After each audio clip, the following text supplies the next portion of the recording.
பசங்களுக்கு மதியம் லஞ்சுக்கு டிஃபன் பாக்ஸ் கட்டுறதுக்கு அருமையான ஒரு சாம்பார் சாதம் ரெசிபி செஞ்சு அசத்தலாம் வாங்க.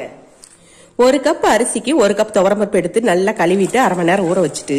சின்ன வெங்காயம், பச்சை மிளகாய் 2, பழுத்த தக்காளி 2, கருவேப்பிலை, சின்ன துண்டு இஞ்சி, 4 பூண்டு இதழ், கேரட்டு, காலிஃபிளவர், அவரைக்காய், ஒரு உருளைக்கிழங்கு, பீன்ஸ் இதை குட்டி குட்டியா நறுக்கி ரெடி பண்ணி வச்சுட்டு குக்கர்ல எண்ணெயோட ஒரு 3 டீஸ்பூன் நெய்யும் சேர்த்து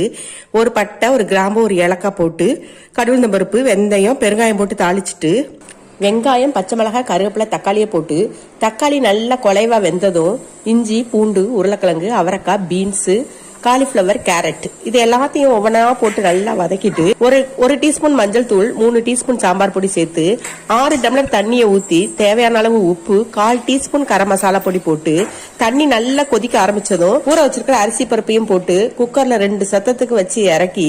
குழந்தைங்களுக்கு டிஃபன் பாக்ஸ்ல எடுத்து வச்சு ஒரு சில் ஊறுகாயும் கூட வச்சு அனுப்பிச்சு பாருங்களேன். வீட்டுக்கு அவங்க திரும்பி வர்றப்ப ஒரு பருக்க கூட மிஞ்சாம சாப்பிட்டு வருவாங்க.